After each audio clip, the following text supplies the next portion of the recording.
Lami arrived in Nambesa quietly, almost like a whisper in the wind. The sun was just rising, spreading a golden glow over the red earth of the village. She wore a faded yellow dress and carried a small brown bag. Her sandals were worn thin, and her face was calm but tired. When she walked through the market, people paused to look at her. Some smiled politely while others whispered among themselves. No one knew her, and strangers were rare in Nambesa. She stopped by a group of women who were selling vegetables. "Good morning," she said softly. "Do you need help today? I can sweep, fetch water, or cook." Mama Tolu, a large woman with bright wrappers and a proud look, glanced at her from head to toe. "You," she said, her tone sharp. "You look too quiet to work hard." Lami didn't frown or argue. Instead she smiled. "Even a quiet hand can work well," she said gently. Her voice was calm, almost soothing. The other women laughed quietly. Some felt pity for her, others thought she was strange. A few customers turned to look but soon went back to their business. Lami thanked them anyway and continued walking through the market. When she reached the far end of the village, she saw an old widow named Mama Deka sitting under a tree. The woman was struggling to lift a bucket of water. Without saying a word, Lami rushed to help her. "Let me carry it for you," she said. Mama Deka looked at her for a moment, surprised. Then she nodded slowly. "You have kind eyes," she said. "Are you looking for work?" "Yes," Lami replied quietly. "I can help with anything you need." Mama Deka smiled faintly. "Then you can stay in my small hut for now. There's not much, but it is better than sleeping outside." Lami bowed her head in thanks. That night, she swept the small yard, cooked porridge, and sang softly as she worked. The sound of her voice floated through the quiet night like a gentle breeze. In the morning, she helped Mama Deka fetch water from the stream. On their way back, children ran by, laughing and chasing one another. Lami stopped and gave them small pieces of roasted yam from her pocket. "Eat well," she said with a warm smile. The children cheered and ran off happily. At the market, Mama Tolu saw her again, carrying a heavy basket for the old woman. She shook her head. "That girl is strange," she told another trader. "Always smiling, always working quietly. Who knows where she came from?" No one noticed that every night, Lami took out a small wooden pendant from her bag and whispered to it. It had strange carvings, a mark that only a few in faraway lands would recognize. When the moonlight touched it, the wood shimmered faintly. Some evenings, villagers would see her sitting by the riverbank, staring into the water, lost in thought. Others said she spoke softly to the stars. The children liked her, but the adults stayed curious and cautious. Once, a young man named Kato offered her roasted corn and asked, "Why did you come to Nambesa?" Lami looked at the sky for a moment before answering. "Sometimes people travel not to find a place but to find peace," she said softly. Kato didn't understand what she meant, but something about her voice stayed with him. Days turned into weeks, and Lami became part of the village life. She helped at the stream, cared for the old, and comforted the sick. When she smiled, people felt lighter even if they didn't know why. Still, no one asked more about her past. They only assumed she was another poor wanderer. But sometimes at night, strange visitors came to the village edge, men in fine clothes and shiny shoes, riding in black cars. They asked quietly about a woman named Lami. The guards at the entrance of Nambesa said no such woman lived there. One evening, as she sat beside Mama Deka, Lami gazed at the sunset and whispered, "It's peaceful here. I hope they never find me." Mama Deka didn't hear her words clearly, but she smiled and said, "You bring light wherever you go, child." Lami smiled too, but deep in her heart, she knew peace never lasted forever, especially for someone like her. The sun rose early over the village of Nambesa, spreading light across the busy market. Lami had become a familiar face among the traders. Each morning, she swept the stalls, washed fruit, and helped the women arrange their goods neatly. Her movements were gentle and careful, her quiet hums blending with the sounds of the market. Though she never asked for much, her hard work made the place brighter. Some traders liked her kindness, but others still whispered behind her back. "She's too quiet," one woman said. "People like that always hide something." Another replied, "Maybe she just wants attention," with her fake smile. Lami never responded. She simply kept working, her calm face never showing anger. Among the market crowd was a group of young men who liked to tease anyone weaker than them. Their leader, Faru, was tall, proud, and always looking for trouble. He would sit by the edge of the market, laughing loudly with his friends. Whenever Lami passed by carrying baskets, they made rude jokes. One hot afternoon, Lami was carrying a tray full of fresh mangoes for Mama Deka. The tray was heavy but she balanced it carefully on her head. As she walked past, Faru called out, "Hey quiet girl, do you think hard work will make you rich?" His friends laughed. Lami didn't look at them. She just kept walking, her eyes focused ahead. Faru frowned. "Ignoring me, are you?" he said, stepping into her path. Before she could move aside, he bumped her shoulder hard. The tray slipped and all the mangoes rolled across the dusty ground. The crowd gasped and then laughter broke out. "Look at her," one of the young men shouted. "All her work gone to waste." Lami bent down silently and began picking up the mangoes one by one. Her hands were steady, her face calm. Dust clung to her clothes but she didn't seem to care. The laughter grew louder, yet she didn't say a word. She just continued, carefully gathering every piece of fruit. Among the people watching was a tailor named Amani, whose small shop stood near the market gate. He saw what happened and walked over quietly. Kneeling beside her, he helped her pick up the fruit. "Do not mind them, sister," he whispered. "A calm river always runs deep." Lami looked at him and smiled softly. "Thank you," she said. Her voice was warm but gentle, like a cool breeze after rain. Together they gathered the fruit and placed them back in the tray. When they stood up, the laughter had faded. Faru and his friends looked uncomfortable. They had expected anger, maybe even tears. But the quiet way Lami handled herself made them uneasy. As Lami carried the tray away, one of the women at the stall said, "That girl has patience like an old tree." Another nodded, "Yes, but even trees fall if you cut them too much." Later that day, Amani came to see Lami at Mama Deka's hut. He brought her a small bag of cloth scraps. "For you," he said. "You can make something from these if you like." Lami took them with a grateful smile. "You are kind," she said. Amani shrugged. "No, I just respect strength when I see it. You didn't raise your voice or curse them. Most people would have fought back." Lami's eyes softened. "Words spoken in anger only feed the fire," she said. "Sometimes silence burns brighter." Amani looked at her curiously. He had never heard anyone speak like that before. "You talk like someone who has seen much," he said. "Perhaps," she replied quietly, folding the cloth. "But what I've seen is not as important as what I choose to do now." The days that followed were peaceful, though whispers about Lami grew louder. Some people said she came from a rich family who cast her out. Others claimed she had once lived in the city and run from trouble. But no one really knew. Lami never spoke of her past. Faru and his friends avoided her for a while. Yet, deep inside, Faru felt something he couldn't explain. Her calmness made him angry, but it also made him think. Why didn't she fight back? Why didn't she even look at him with hate? It was as if his cruelty had no power over her. One morning, when the market was quiet, Faru saw Lami again helping Mama Tolu arrange her yams. For a long moment he just watched. Her face glowed in the soft sunlight, peaceful as ever. He wanted to say something, maybe even apologize, but his pride stopped him. He turned away. By the next week, everyone in Nambesa knew the story of how Faru made Lami drop her fruits. Some laughed when they told it, but most spoke with quiet respect. They began to see Lami differently, not as a weak girl, but as someone whose silence carried strength. Even Mama Tolu, who once doubted her, said, "That one has the heart of gold.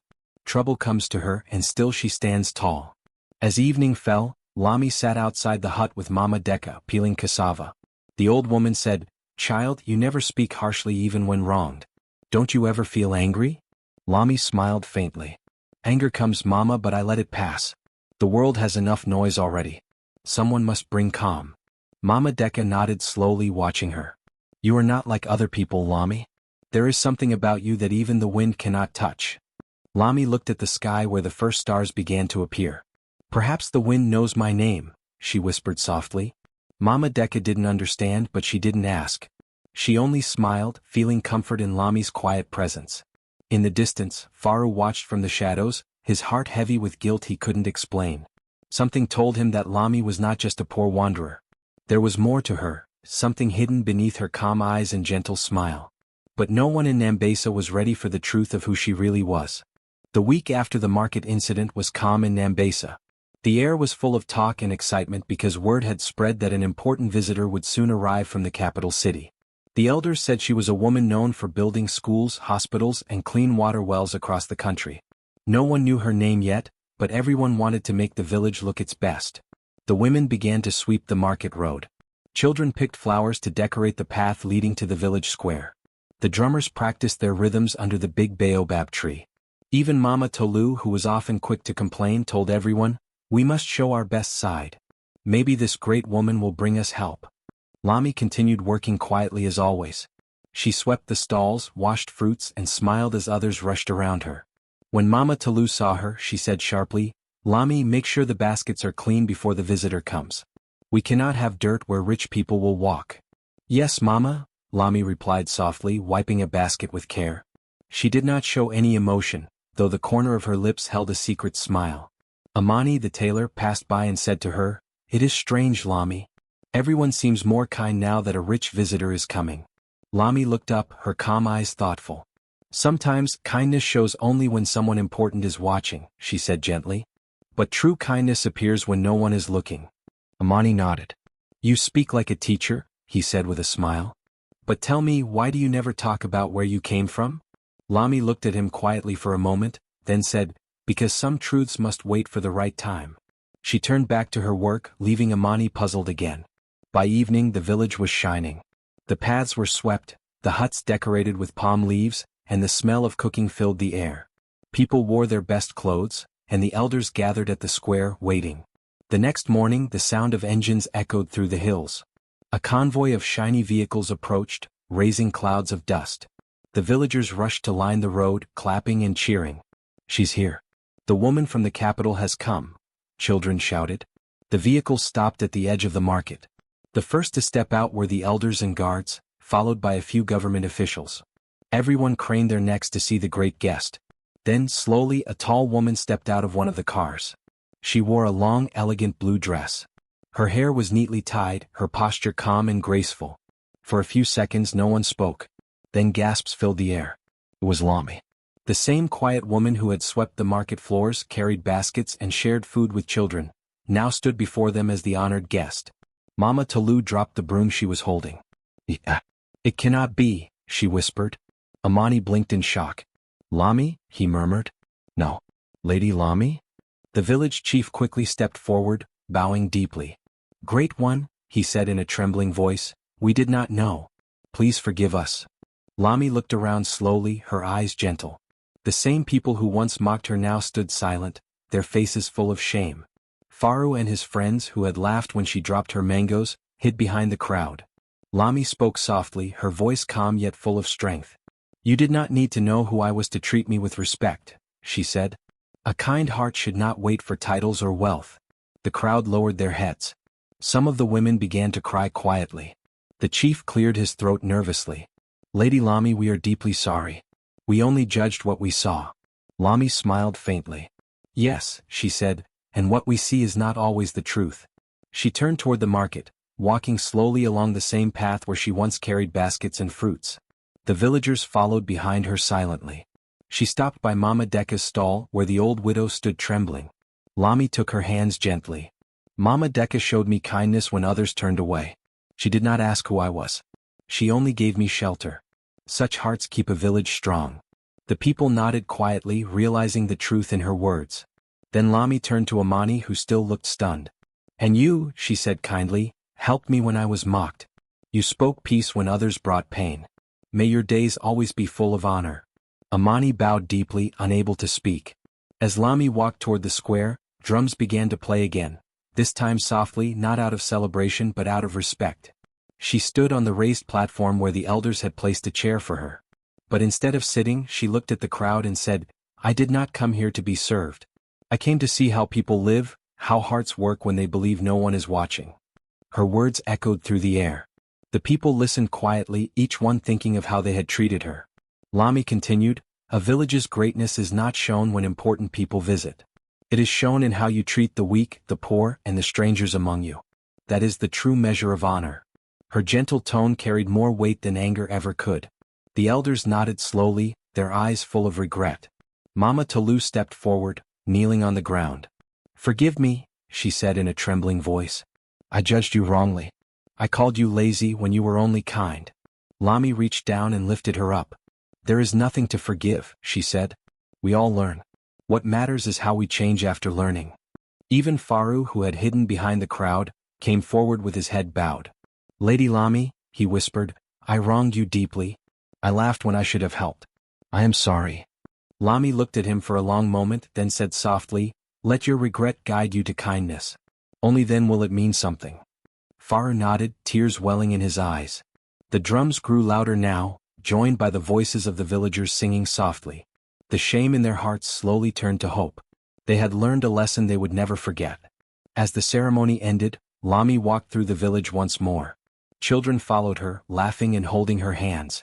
She smiled at them, her heart full of peace. Later that evening, as the sun set behind the hills, Amani approached her again. "You came to teach us, didn't you?" he asked quietly. Lami looked at the orange sky. "No," she said gently. "I came to remember who I am. But perhaps, in remembering, I helped others see who they could be." And as the first stars appeared, the people of Nambesa whispered among themselves, forever changed by the lesson of the quiet woman they once ignored. For a long moment, silence covered the village square. The only sound was the wind brushing through the palm leaves above. Every face in Nambesa turned toward Lami, their eyes full of shame and disbelief. Faru's laughter was gone. His lips trembled as he stared at the ground. Mama Tolu clutched her wrapper tightly, tears rolling down her cheeks. Even the children, who didn't fully understand what was happening, could feel that something important was taking place. The chief tried to speak, but his voice broke. "Great one, we treated you poorly. We did not see your worth." Lami raised her hand gently, stopping him. "There is no need for grand words," she said softly. "What matters is what you will do from this day forward." Her voice was calm, steady, and full of quiet strength. She turned and looked toward Amani, who stood near his small sewing stall. He looked as surprised as everyone else, unsure if he should move or speak. Lami smiled and said, "This man showed kindness when others did not. He spoke with respect when I was insulted. He will manage the new tailoring center I plan to build here in Nambesa." The villagers gasped. Amani stepped back, shaking his head in disbelief. "Me?" he asked softly. "Yes," Lami replied. "Your heart is humble and your hands are honest. Those are the best tools any leader can have." Amani's eyes filled with tears. He bowed deeply, unable to say more than a quiet, "Thank you." Then Lami turned back to the crowd. Her eyes moved slowly from face to face. Mama Tolu, Faru, the traders, the elders, even the young ones hiding at the back. Her gaze was not harsh but full of calm understanding. "Kindness," she said, "is not something only the rich can give. It is not about gold or wealth. It is about how you treat others when you think no one is watching. Kindness belongs to everyone, the poor, the rich, the weak, and the strong." Her words flowed through the crowd like a gentle breeze, soft yet powerful. No one could look away. Mama Tolu began to sob openly. "We wronged you, Lami," she cried. "You came to us with open hands and we turned away. Forgive us." Lami stepped forward and placed her hand gently on Mama Tolu's shoulder. "There is nothing to forgive," she said kindly. "I did not come here for praise or judgment. I came to understand the heart of my people. Now I see clearly." The villagers lowered their heads, humbled by her grace. Then Lami turned to the elders. "I will leave gifts for the village," she said. "Not gold or jewels but things that will last. A tailoring center for Amani and others to work in. A small fund for the widows so they may start their own businesses. And money to build a new classroom for the children, so they may grow with wisdom." Gasps of gratitude filled the air. Some of the women began to clap softly, and soon, the sound of hands joining in respect spread through the crowd. But Lami was not done. She walked toward the center of the square, where a group of hungry children sat watching. She knelt down and took food from the baskets her assistants had brought. With her own hands she fed them, smiling as they ate. "You see," she said to the villagers, "greatness is not about being served. It is about serving." Her words struck deep into every heart. Faru, who had been standing silently at the back, fell to his knees. "Forgive me," he said in a trembling voice. "I laughed at you. I called you names. But now I see how foolish I was." Lami looked at him for a moment, her eyes soft. "You do not need to ask for forgiveness," she said. "You only need to change. Let your hands do good, and your heart will find peace." Faru nodded, tears streaming down his face. The rest of the day was filled with quiet wonder. Lami visited the school where she gave books and new desks for the children. She met the widows and listened to their stories. She handed them small brown envelopes saying, "This is not charity. It is a beginning. Use it to build something that lasts." The women cried with joy, blessing her name. When she walked back through the market, even those who had mocked her knelt in respect. They called her Madame Lami, and sang songs in her honor. But Lami only smiled humbly. She did not enjoy being praised, she only wanted them to learn. By evening the sky turned golden, and the drums began to play again. This time, it was not the sound of celebration for a rich visitor, it was the sound of gratitude for a woman who had reminded them of what true greatness meant.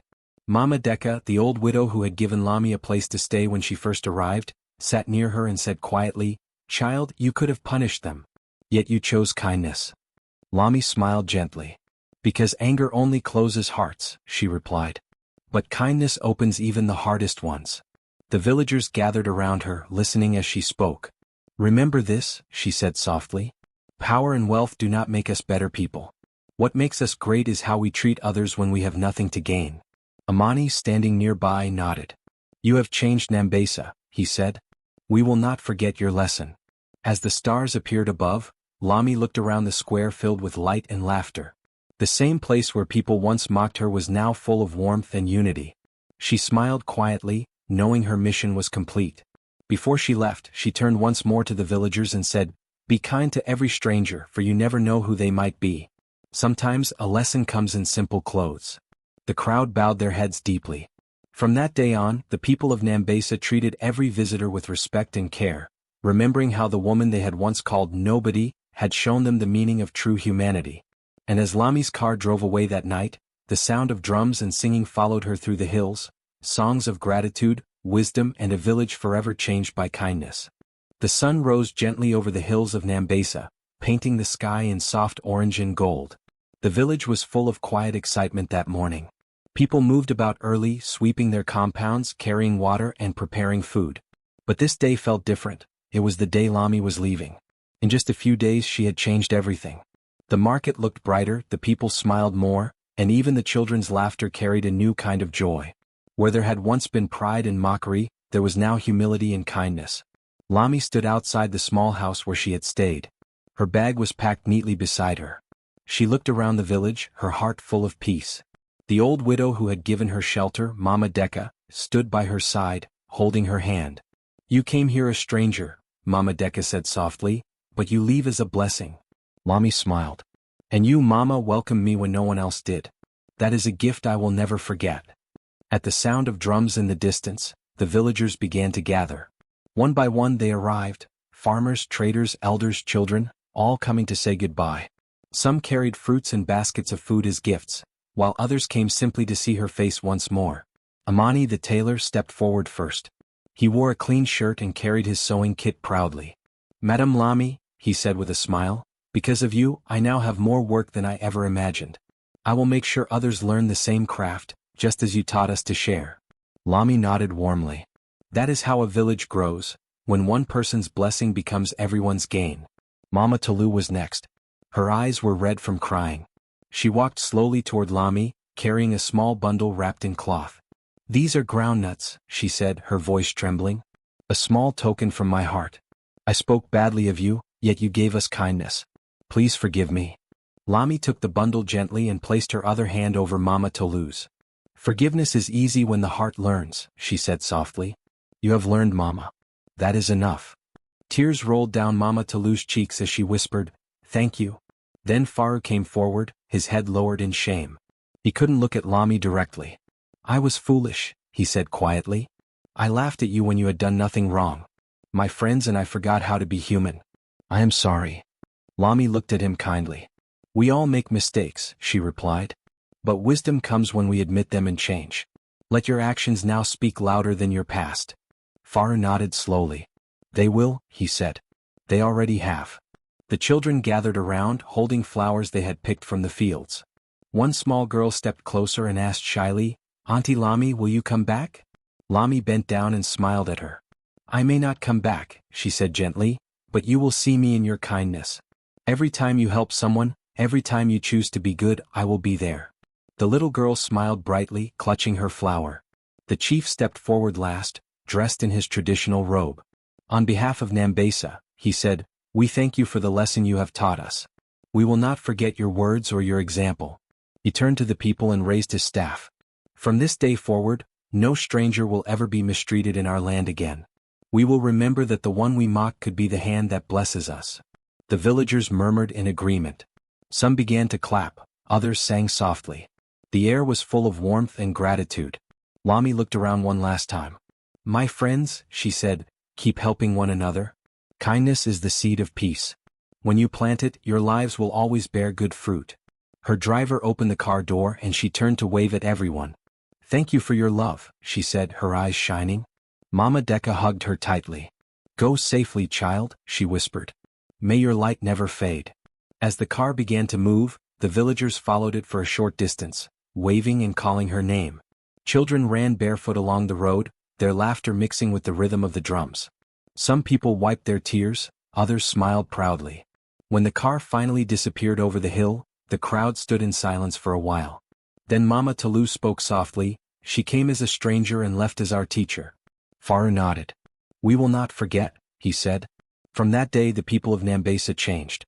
Whenever a traveler passed through their village, they offered water, food, and shelter. They treated everyone with respect, rich or poor. Parents began to tell their children the story of Lami, the quiet woman who taught them the meaning of kindness. Around evening fires, elders would say, "Be kind, you never know who someone really is." Even the market carried her memory. Whenever a gentle breeze passed through the stalls, shaking the cloth and fruit baskets, people would smile and whisper, "Lami is reminding us to walk with a kind heart." Over time, the story of Lami spread beyond Nambesa. Travelers from other villages came to hear about the woman who turned mockery into mercy and pride into compassion. And though she never returned, her spirit lived on in every good deed, every generous act, and every warm smile. Years later, when the new school and tailoring center stood tall in the middle of the village, people would look at them and say, "These were built by kindness." The lesson she left behind became a part of Nambesa's soul. No one ever forgot it. Whenever life grew hard or tempers flared, someone would always say, "Remember Lami?" And just like that, peace returned to the hearts of the people, because one quiet woman had shown them that true power lies not in wealth or fame, but in kindness that expects nothing in return.